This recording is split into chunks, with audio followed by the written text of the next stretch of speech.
नमस्कार दोस्तों, आज की इस वीडियो में बात करने वाले हैं हम प्याज की नर्सरी के ऊपर, यानी कि ऑनियन की नर्सरी कि उसको किस तरीके से तैयार किया जा सकता है और कितने दिन का प्रोसेस रहता है और क्या क्या उसमें हमने करना रहता है। तो फुल डिटेल में आज इस वीडियो में हम जो है प्याज की नर्सरी के ऊपर बात करने वाले हैं। तो दोस्तों, सबसे पहले तो हमें जहाँ पे नर्सरी देनी है वहाँ पे एक बेड बनाना रहता है। तो उसके लिए वहाँ पे जो है पर्याप्त मात्रा में वर्मी कंपोज 12/16 या DAP या 11 में से 12, 11, 18 में से कोई भी खाद का आपने इस्तेमाल कर लेना है, क्योंकि जो पोषक तत्व रहते हैं, न्यूट्रिशन रहता है पौधे के लिए ज़रूरी, वो आपकी ज़मीन में होना ज़रूरी है। तभी वो अच्छे तरीके से विकास करेगी, तभी आगे चल के आपका जो है प्याज भी अच्छे से तैयार होगा, जिससे कि आपकी नर्सरी में जो है अच्छा हरापन रहेगा, उसमें पीलापन नहीं आएगा, वो उसकी जड़ें जो है मजबूत होंगी और आपको अच्छा आगे फ्रूट देखने को मिलेगा। जो आपका प्याज होगा वो अच्छा गट्ठा बनेगा। तो उसके लिए देखो दोस्तों, सबसे पहले तो हमें जो है ऐसी ज़मीन का चयन करना है जहाँ पे ज़्यादा पानी ना रहता हो। थोड़ा जो सूखा खेत रहता है वहाँ पे आप बेड की तैयारी करें। जहाँ पे कंटिन्यू पानी रहता है, नमी रहती है, ऐसी जगह का चयन ना करें। और जहाँ पे दिन में कम से कम जो है 2 घंटे तो आपकी धूप प्रॉपर तरीके से लगनी चाहिए, ऐसी जगह का चयन करें जहाँ पे अपनी नर्सरी देनी है। उसके बाद आप इस तरीके से, जैसे आप बैक में भी देख पा रहे हो, आपको देखने को मिलेगा और पूरा पूरा सुनने को मिलेगा किस तरीके से क्या क्या हमें करना रहता है और कितने दिनों के बाद क्या क्या हमने करना है और कितने दिनों में आपकी तैयार हो जाती है नर्सरी। तो दोस्तों, पहले तो हमें पूरी की पूरी जो मिट्टी रहती है उसको 2-3 दिन जो है पहले या 5 दिन पहले आप उसको अच्छे से हल लेंगे, जो देंगे। उसके बाद मिट्टी आपने बिल्कुल पाउडर फॉर्म की तरह कर लेनी है, बिल्कुल जो है नरम, जैसे आपकी रूटावीटर से जो कटाई होती है उस तरीके से आपने इसको कर लेना है। और उसके बाद उसमें वर्मी कंपोज जो अच्छे से पहले भी आप मिला सकते हो या बाद में आप मिला सकते हो, केंचुआ लगा हुआ गोबर। ताज़ा गोबर आपने नहीं डालना है, क्योंकि ताज़ा गोबर जो है वो सड़ता रहता है धीरे धीरे, जिससे कि जो है गलन की समस्या काफ़ी ज़्यादा आती है बाद में, वो जो है आपकी नर्सरी को भी ख़राब कर सकता है। तो इसलिए आपने केंचुआ लगा हुआ गोबर, यानी कि कम से कम जो है 4 से 6 महीने जो है सड़ा हुआ गोबर, उससे ऊपर का ही गोबर आपने लेना है डालने के लिए। तो इस तरीके से आपने अपनी सुविधा अनुसार जितना आपके पास अवेलेबल रहता है, अगर 50 ग्राम की बात करूँ तो उसमें जो है आपका 1 से 2 टोकरा जो है, 1 टोकरे के आसपास आपका जो है सफिशेंट रहेगा। जिसकी वज़न की बात करूँ तो 30 से 40 किलो, 30 किलो भी बहुत ज़्यादा हो जाता है 50 ग्राम के लिए। 30 किलो वर्मी कंपोस्ट काफ़ी रहता है। अगर आप खरीद के करते हो कहीं से तो कम भी ले सकते हो। उसके बाद अच्छे तरीके से उसको मिला लेना है पूरी ज़मीन में। और अगर आपके पास गोबर नहीं है तो आपने लगभग जो है 2 से 3 मुट्ठी 50 ग्राम के लिए सफिशेंट रहता है 12/16 या DAP में आप थोड़ा सा पोटास भी मिला सकते हो, क्योंकि उसमें पोटास नहीं रहता है। और प्याज ऐसी फसल है जिसका गट्ठा बनता है, उसको बाद में प्याज की ज़रूरत जो है पोटास की ज़रूरत पड़ती है। तो नर्सरी में इतनी ज़रूरत नहीं रहती है, आप DAP सिंगल ही डाल सकते हो या 12, 11, 18 भी आप जो है 1 से 2 मुट्ठी उसमें डाल सकते हो 50 ग्राम के लिए। ज़्यादा भी नहीं डालना है, उससे होता है कि गलने की समस्या रहती है काफ़ी जो है ज़मीन में। तो अब उसके बाद ये आ जाता है दोस्तों हमारे पास बाउस्टीन फंगीसाइड, क्योंकि ज़मीन में बहुत सारे फंगस होते हैं, हम नर्सरी में बहुत ज़्यादा पानी देते हैं तो जो है फंगीसाइड्स की ज़रूरत ज़्यादा रहती है। तो हम इसको जो है अच्छे से मिट्टी में मिला लेंगे। और साथ ही साथ इसमें जो है हमने जो है हिंडोल जो HPM का, जिसमें क्लोरोफायरपस आपका रहता है, वो कीटनाशक भी मिलाया है, क्योंकि ज़मीन में बहुत सारे कीट रहते हैं जो आपके बीज को खा सकते हैं या अंकुरित होने के समय भी उसको खा सकते हैं। तो उसके लिए हमने इसमें हिंडोल या आपको रस्टोल मिलता है, बहुत सारे पाउडर फॉर्म में जो कीटनाशक आपको मिल जाते हैं क्लोरोफायरपस, वो आपने ले लेने हैं। या फिर और भी आपके बीज विक्रेता केंद्र से जो भी आपको अवेलेबल मिले वो आपने छिड़काव कर लेना। अगर पाउडर फॉर्म में नहीं मिलता है तो आप जो है साइपरमेथ्रिन या लार्विन या फिर कोई भी जो है कॉन्टैक्ट इंसेक्टिसाइड का इस्तेमाल कर सकते हो। और फंगीसाइड में आप इसमें डाल सकते हो, एक तो आ जाता है दोस्तों आपका बाउस्टीन, दूसरा आपका आ जाता है साफ UPL का, तीसरा आपका आ जाता है M45। इनमें से किसी की फंगीसाइड को आप ज़मीन में मिला सकते हो। तो उसके बाद बात आती है दोस्तों क्यारे में डिवाइड करने की। हमारी जो हमारा बेड रहता है, हमने इसको पूरे के पूरे खेत में नहीं फैलाना है, हमने इसको जो है बेड बनाने हैं इसके प्रॉपर तरीके से। ये एक मेथड रहता है नर्सरी का, आपकी कोई भी नर्सरी देते हो तो उसका प्रॉपर वे रहता है कि आप जो है उसकी बेडिंग करो। बहुत सारे दोस्तों को मैंने देखा है कि वो पूरे के पूरे खेत में बिखेर देते हैं, जिसमें बहुत सारी समस्या आती हैं उसको जो है हैंडल करने में। उसमें खरपतवार की समस्या काफ़ी आती है, पानी देने की समस्या आती है, घास फूस उग जाता है तो उसको उखाड़ने की समस्या आती है, बीच में कीट लग जाते हैं, स्प्रे पानी उसका जो पानी रहता है उसका ठहराव बीच में हो जाता है, या जो है पानी नहीं लगता कहीं कहीं। तो उसके लिए जो है प्रॉपर एक बेडिंग बनाई जाती है, जिसको आप ऊपर भी ले सकते हो ज़मीन से ऊपर और ज़मीन से नीचे भी ले सकते हो या समतल में भी ले सकते हो, पर बेडिंग बनानी आपकी ज़रूरी रहती है। अगर 50 ग्राम के आसपास की बात करूँ दोस्तों, तो उसके लिए हमारा जो प्रॉपर बेड रहता है उसका साइज़ रहता है दोस्तों हमारा 3x6 फीट का।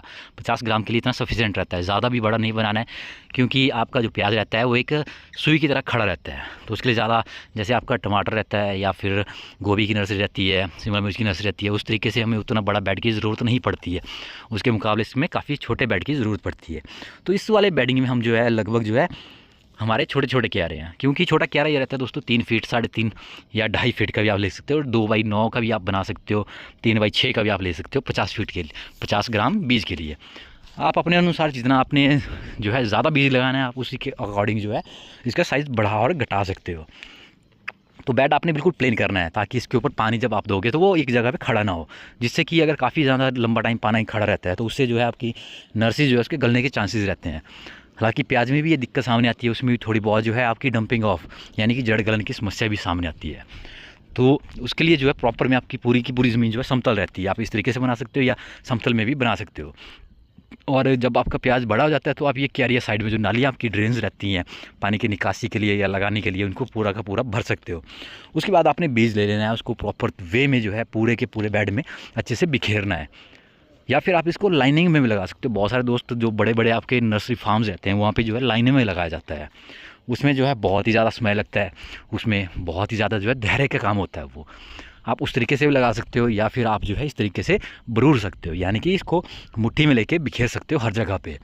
इसमें ज़्यादा कोई फ़र्क नहीं पड़ता, एक बीज से दूसरा बीज जो है टकरा भी जाता है, एक साथ रहता है, तो इसमें कोई बड़ी समस्या नहीं है। या फिर आप इसको लाइन में भी डाल सकते हो एक एक बीज करके, जिसमें बहुत ज़्यादा समय लगता है।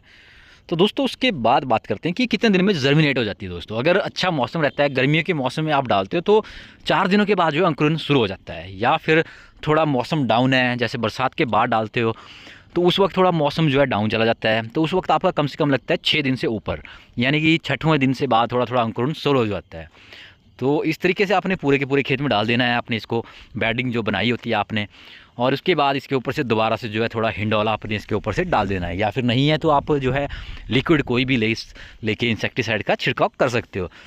इस तरीके से बरूरने से ये होता है कि ये असर जो है 2-4 दिन आपका इसमें स्मेल रहती है काफ़ी ज़्यादा, और चींटियाँ भी नहीं आती है। वैसे तो जो है ट्रीटमेंट किया जाता है थिर्मोर मैनकोजेब या कार्बन डाइजिम के साथ, जो बीज आपका रहता है हाइब्रिड। उसके बाद दोस्तों इस तरीके से हमने जो है इसमें मिट्टी छान लेनी है। मिट्टी इसलिए छाननी है क्योंकि जो बीज रहता है आपका वो थोड़ा सा मिट्टी की परत के नीचे जाना ज़रूरी रहता है, यानी कि लगभग जो है वो आधा इंच के आसपास मिट्टी से थोड़ा सा नीचे रहना ज़रूरी रहता है। क्योंकि जब आपकी अंकुरण शुरू होता है, जब आप पानी डालते हो, थोड़ी सी मिट्टी जो है बह जाती है इधर उधर, क्योंकि मिट्टी बहुत ज़्यादा नरम रहती है। आपने पूरी की पूरे जो रहते हैं पत्थर जो है छांट लिए होते हैं, घास फूस छांट लिया होता है। तो उसके बाद इस तरीके से हमने इसमें जो है पूरे के पूरे बेड में जो है मिट्टी छान के हंगीर के डाल देनी है पूरे के पूरे में। और इस तरीके से छाननी है दोस्तों कि पूरा का पूरा जो है आपका बीज मिट्टी के नीचे दब जाए। और उसके बाद इस तरीके से हमने जो सनी के बोरे रहते हैं, जो जूट के बोरे रहते हैं, वो पूरे के पूरे इसमें ढका लेने हैं। या फिर आपके पास नहीं है तो आप इसके ऊपर से तिरपाल भी ढका सकते हो, पर उससे ज़्यादा हीट बनती है। अगर गर्मियों में मौसम आप लगा रहे हो तो उसमें ज़्यादा हीट बनती है। और इस तरीके से आपने पूरे के पूरे जो है अपने बेड में पानी दे देना है। ज़्यादा पानी नहीं देना है आपने। अगर 50 ग्राम की बात करूं तो उसमें आपका हार्डली पहले दिन जैसे आप डालते हो, बेडिंग बनाते हो, उसमें बीज डालते हो, उसके बाद आपका डलेगा लगभग 10 लीटर ही पानी काफ़ी रहता है, सफिशेंट रहता है तो इसके लिए।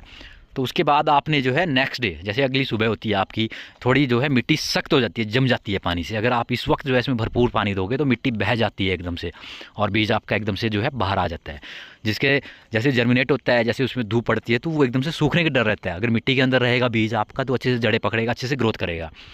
तो इस तरीके से आपने पूरे के पूरे में जो है लगभग पानी देना है। लगभग 50 ग्राम के लिए आपका 10 लीटर पानी सफिशिएंट रहता है। और अगर आपका सर्दियों का मौसम में दोस्तों बात कर रहा था कि कितने दिन में जर्मिनेट होती है, तो उसके लिए वक्त लगता है आपका 10 से 12 दिन। और सर्दी में आपने ज़्यादा पानी नहीं देना है, कम देना है। बरसात में आपने कम पानी देना है। और गर्मियों के मौसम में अगर आप नर्सरी डालते हो तो उसमें भरपूर तरीके से आपने पानी देना है। तो आपका जो है लगभग जो है अभी 10 लीटर पानी लग रहा है। वहीं अगर सुबह की बात करूँ तो आपका लग जाएगा जो है 20 से 30 लीटर पानी 50 ग्राम के लिए। और गर्मियों के लिए आपको वही पानी जो है 30 से 40 लीटर भी लग जाएगा। उसके बाद धीरे धीरे आपने देखना है 2-4 दिन के बाद जैसे ही आपके हर रोज़ आपने जो है पानी नहीं देना है, एक एक दिन छोड़ के आपने पानी देना है आगे को। उसके बाद धीरे धीरे आपने देखना है कि आपकी नर्सरी जो इतनी जर्मिनेट हो जाती है। देखिए अभी भी हमने इसका बोरा नहीं हटाया हुआ है। हम बोरा इसलिए नहीं हटाते दोस्तों क्योंकि जो है डायरेक्ट धूप जो है हमारे बीज में पड़ती है तो उसके सूखने के चांसेस रहते हैं। हम नर्सरी को थोड़ा बड़ा होने देंगे, इतना बड़ा भी नहीं होने देंगे कि वो बोरे से ऊपर निकल जाए, क्योंकि जब बोरा उठाएंगे तो वो कुछ बीज जो है बोरे के साथ ही निकल जाएंगे। तो इस तरीके से हमने जो है उसको रोज़ देखना है और बोरा हमने शाम के वक्त हटाना है दोस्तों। तो ये हमने बोरा हटाने के बाद इस तरीके से शाम को हम जब बोरा हटाएंगे तो वहाँ पे प्रॉपर तरीके से उसी वक्त जो है पानी डालेंगे हम पूरे में। लगभग जो है 50 ग्राम की बात करूँ तो 20 लीटर पानी हम उसमें बिखेर देंगे, जिससे कि जो मिट्टी रहती है वो एकदम से जम जाती है, क्योंकि जो अंकुरण होता है वो मिट्टी को हटा के अंकुरित होता है। वहाँ पे पोर्स बन जाते हैं, स्पेस बन जाता है हवा जाने के लिए। तो इस तरीके से हमने उसमें दोबारा से पानी देना है पूरे के पूरे प्लॉट में जितना भी आपने लगाया हुआ। अगर 50 ग्राम की बात करता हूँ तो 20 लीटर पानी उसके लिए सफिशेंट रहता है। और अगले दिन हम सुबह उसमें थोड़ा ज़्यादा पानी सेम तरीके से देंगे जैसे कि हमने बिजाई के वक्त किया था, बीज डालने के वक्त किया था। और अगर गर्मियों का दिन है तो आपने डूम बना लेना ऊपर से, 2 से 3 दिन उसमें धूप नहीं लगने देनी है। या बरसात के बाद का मौसम है तो उसमें डूम बनाने की ज़रूरत नहीं रहती है, या बरसात में लगाते हो तब भी आपको डूम बनाने की ज़रूरत रहती है, क्योंकि ज़्यादा बारिश से जो है आपका बीज बह सकता है। तो इस तरीके से हमने जब आपकी इतनी नर्सरी हो जाती है, इतनी अंकुरित हो जाता है, उसके बाद इस तरीके से जो है हमने बोरे को हटा लेना है और वहाँ पे एक छोटा सा डूम बना लेना है, ताकि अगर बरसात का मौसम है तो उसमें बारिश ना पड़े, या फिर आपके गर्मियों के मौसम है तो भारी तेज़ धूप इसमें डायरेक्ट ना पड़े। जैसे आप बोरे हटा लेते हो, अगले दिन सुबह की बात कर रहा हूँ दोस्तों, ये सुबह आप देख पा रहे हो, सुबह की फुटेज है। तो इसमें अब हम इसमें जो है भरपूर तरीके से पानी देंगे, थोड़ा रुक के देंगे, 5-5 मिनट में हम इसमें जो है 10-10 लीटर की कैन से, फुहारे से, या आपके पास स्प्रे पंप है, अगर आपके पास फवारा नहीं है तो आप स्प्रे पंप से भी पानी दे सकते हो 5-5 मिनट के गैप में। क्योंकि कंटिन्यू पानी देते हैं तो बह जाता है एकदम से, थोड़ा फ्लो बन जाता है पानी का, जिससे कि मिट्टी धुलने का डर रहता है और जड़ें ऊपर आ जाती है, जिससे कि सूखने के चांसेस रहते हैं। तो इस तरीके से उसके बाद जैसे जैसे धूप लगेगी, आपने इसको प्रॉपर वे में गर्मी में धूप नहीं लगानी है। अगर सर्दियों के बाद का मौसम है तो उसमें आप धूप लगा सकते हो प्रॉपर वे में, पर पानी आपने पहले जो है अच्छा से इसको डालना है। और पानी आपने इस तरीके से डालना है कि उसमें आपने जो है बाहर का एलिएट आपको मिलता है, जो कि जड़ गलन के लिए बहुत ही स्पेशल रहता है, वो आपने इसमें डाल देना है।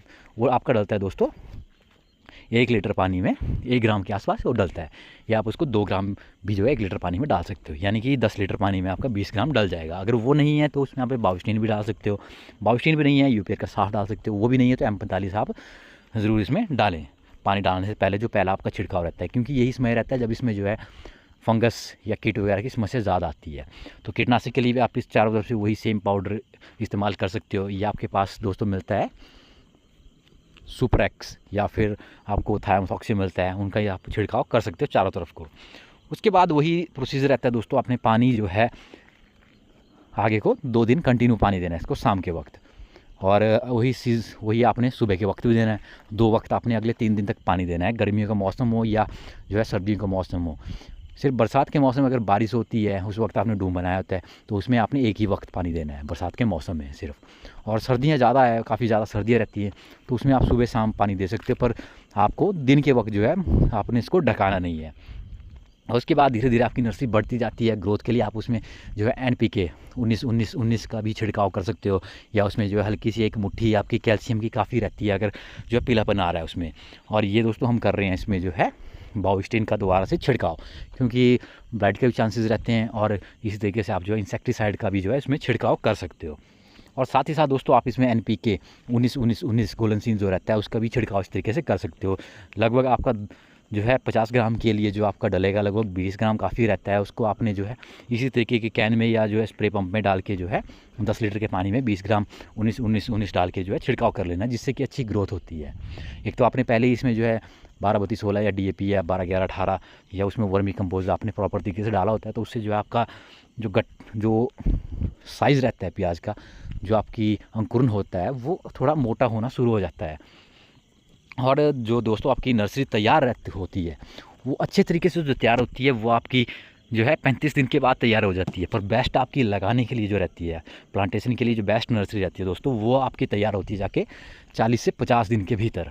यानी कि 40 से 50 दिन की जैसी आपकी नर्सरी होती है उसको आप प्लांटेशन के लिए तैयार कर सकते हो। जैसे बीज आप बुआई करते हो उसके 40 से 50 दिन के भीतर जो है आप इसको खेत में लगा सकते हो। इस तरीके से भी लगा सकते हो जैसे आप देख रहे हो, या फिर इसको फटाफट से जो है आप पानी लगाने के बाद जो है नर्सरी को उखाड़ सकते हो और खेत में लगा सकते हो। इसका आपको ट्रीटमेंट करना नहीं रहता इतना ज़रूरी, या फिर आप इसकी जड़ों को भी धो सकते हो दोबारा से जो है बायोस्टिन के साथ। और इस तरीके से हमारी देखिए प्रॉपर वे में जो है जड़ें बन चुकी है। ये नर्सरी हमारी जो है लगभग 37 दिन के आसपास की है। काफ़ी जो है पतली नर्सरी है, ज़्यादा मोटी भी नहीं है, हमें ज़्यादा मोटी भी नहीं चाहिए दोस्तों। इस तरीके से हमने प्रॉपर वे में इसकी जड़ें आप देखिए कितनी अच्छी तरीके से फैली हुई है।